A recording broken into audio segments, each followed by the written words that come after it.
Man, you should have slit his throat with your chain, man.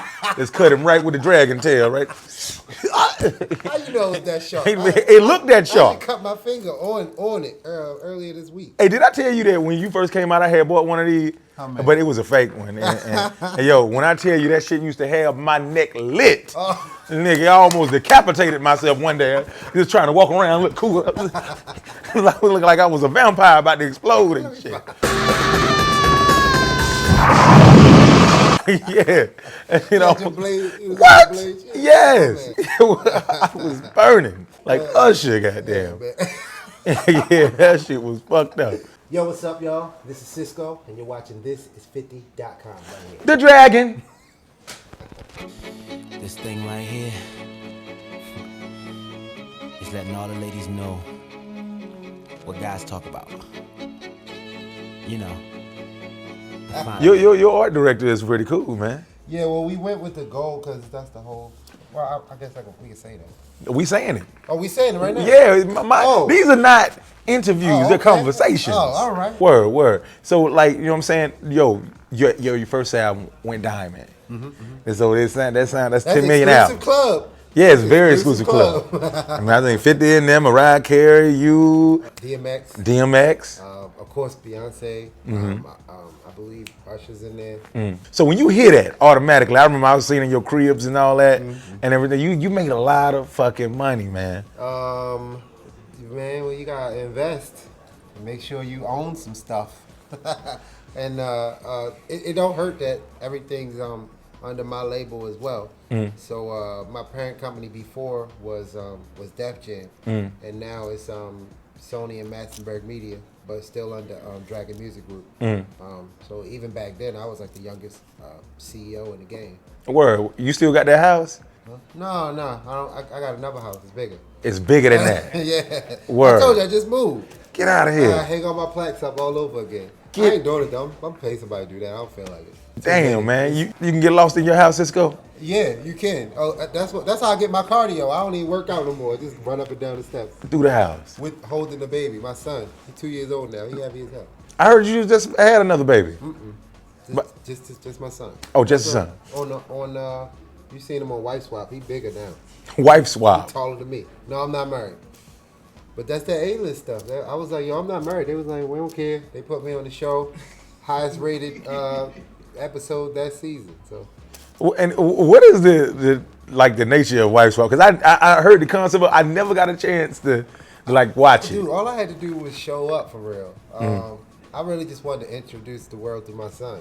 So it was an awesome platform for them to get to meet Ryu. He was born the year of the dragon, just like me. So so we named him Ryu, which means dragon in Japanese. Okay. And yeah, he's a little dragon. Word. What's the odds of that, dude? That's amazing. Had to name him dragon. Had to. What is your attraction to the dragon? What does that mean? I didn't even know. The Chinese New Year, it comes around every 12 years. And when I started doing the research, I come to find out that I was the dragon. And then when I brought my album out in 2000, that was the year of the dragon as well, which is just ironic. But the whole dragon, this particular dragon right here, was sitting behind the group when our label took us to Chinatown when we shot our first album cover. So if you look at the dragon on the back of the album cover, that's this dragon. Okay. So we asked the person that was doing the artwork what was up, because she took the word Dru and took the word Hill and put that dragon in the middle. He's like, what's up with the dragon? She was like, I just thought it looked cool. So I was like, who owned it? Who owns the image? And she was like, nobody. So I was like, now somebody own it. You own the dragon. This particular dragon I own. Get out of here. And so it kind of became like the symbol of the group, kind of like the Rolling Stones with the mouth with the tongue hanging. Right. And it was like kind of just awesome how it kind of happened like organically. And I was kind of just asking the group, I was like, yo, we should definitely make this our symbol, because even when we're not around, the dragon will still be around. Just like when Rolling Stone's not around, people get the tattoo. It's like a lot of people that have this tattoo on them. I was like, so, dude, we'll be bigger than any group. Even if people don't know our name, our symbol will be around even when we're not. And then just out of nowhere, our fans started calling me Dragon. And Sisqo the Dragon. It's like a nickname. It just kind of stuck. And like I said, when I did my research, I found out I was a Dragon.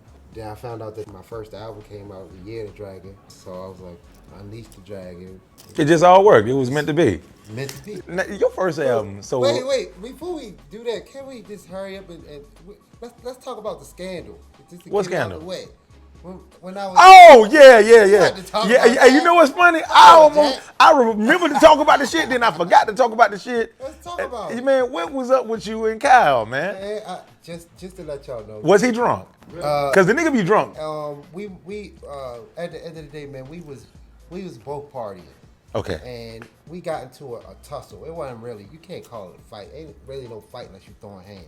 And hold on, y'all wasn't connecting, but it looked like y'all was trying to fight Sisqo. Nah, dude. If I was fighting somebody, you would know. You had an uppercut that didn't go nowhere on that one, man. I didn't. I don't. It looked. You know we cutting it in while we talking about this. It kind of did, but I think whatever I was doing was more preventative. And he about 20 pounds heavier than me. But Sisqo, you know you don't have to win a fight. People don't. When people think about fighting, they don't think about Sisqo and whatnot. So you could have lost, and then people were like, man, what the fuck you doing hitting Sisqo for? It wasn't a fight though. It wasn't a fight. What was that? What is it called? Skirmish. A scuffle. A scuffle. I guess. What was the problem? I don't know, dude. What did he say to you? I was talking to Wingo. Wingo and I was hanging out because he knows a friend of mine from my female group. I went to my room. My room was locked. He was like, "Yo, you could use our bathroom." And I had already used their room earlier because the steps was right here and their room was right here. Our room was further down at the end of the hall. So we went in there and Kyle was in there. Was like, "Oh, you ain't gonna bring up that Breakfast Club stuff again?" I'm like, "Dude, ain't nobody think about that." Because after whatever he said on the Breakfast Club, he had actually I came up and apologized. What did he say on the Breakfast Club? Somebody told me to shut the fuck up or something. I don't know. That never happened. So he was like, man, no beef or whatever. So I went to the bathroom, and when I came back out, you should have shitted in his bathroom and left the door open. Real shit. It wasn't real even weird. that serious. That's what I'm trying to say. I can't remember what he said actually, but when you look at the video, it looked like he was blocking the door. So I don't know. Like I said, I was off work, so we all was partying, and I don't know what he said. He might have said something that made me feel a certain way or whatever. And man, we just got to tussling, and that's something. I mean, you from the inner city, dude. You tell a couple lies Friday, and somebody say something left. Y'all end up scuffling after the fight. You end up being better friends than you was when it started. And we literally spoke right after that. Really? So, what'd you say? Like, hey, I ain't gonna say nothing if you ain't gonna say nothing. No. It was more like I said, at the end of the skirmish, I think we walked away with more respect for each other than we had before. And that's just what happened in the city. I'm from Baltimore, dude. So it's like you used to shooting niggas. Fighting. I don't have that gun charge no more. But beat that early. That's what happened. You know what happened. Get a little courage juice, and somebody say something like, "What the fuck you saying?" And then it's over. Man, but just for all y'all out there, just know, Dru Hill or me, don't have any beef with Jagged Edge. I'm cool with Kyle today. I'm cool with Wingo. I still don't know the twins though. Brian and Brandon.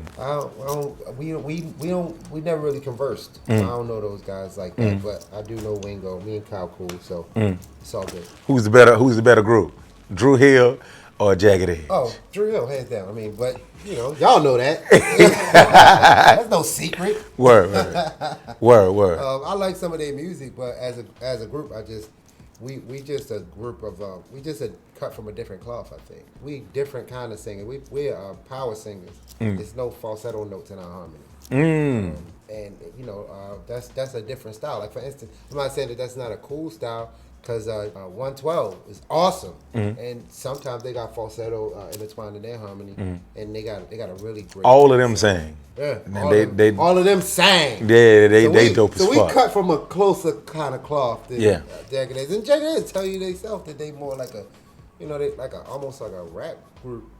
And what's the difference between Sisqo and Dru Hill? Because I see that you don't do no Sisqo stuff when you're doing? Usually I don't. Now that I got my new project, I'm going to be, for the first time, intertwining the shows. I'm going to do a little bit of my stuff as well as the Dru Hill stuff. So if you hear we in the area, you're going to go on to see that show. So the biggest difference is you kind of get the best of both worlds, because when I'm singing with Dru Hill, we crooners. We straight up sang. We haven't been really in the mainstream media for quite some time now. I don't understand that. Well, we've been kind of on the live tip. We perform live to sold out shows, all around the world. So the best way to kind of think about what I've been doing within the time that you've seen me like in the mainstream is it's kind of like the equivalent of like a boxer training for 12 years instead of 12 months. You know what I mean?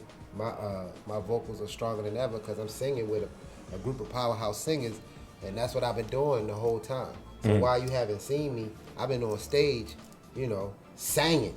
So, when it comes to doing my solo stuff, it's like nothing. It's like a skirmish. Word. Sparring match. Exactly. Nothing, you know what I mean? So with Dru Hill, like I said, we croon. So when you're looking for that like straight up singing and that harmony, singing those classics, that's what we do. And when I come out, man, me and my dancers come out flipping. So, when you're looking for that turn up, that's what I do. Then when you put that together, man, you get the Dru Hill experience. Now, you guys get a lot of comparisons when you first came out to Jodeci. To Jodeci. Word. Now, when KC was up here, and then he was like, I think JoJo was saying that when they was going in the living room and they saw the videos on and whatnot, he was like, he thought he could have sworn that they had a new song that they ain't know about. Oh, dude, we was doing the best we could to do our best Jodeci impression, even to this day. And for the record, dude, I can't out-sing KC. That boy don't get it twisted. When he do the gravelly voice thing, that's a preference. He doing that on purpose, dude. He could still hit those higher notes than I can hit.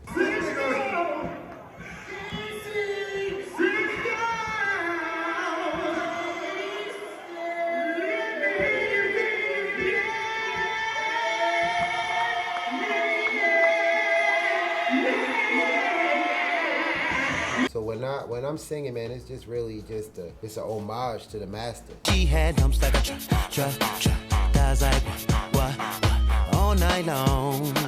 Let me see that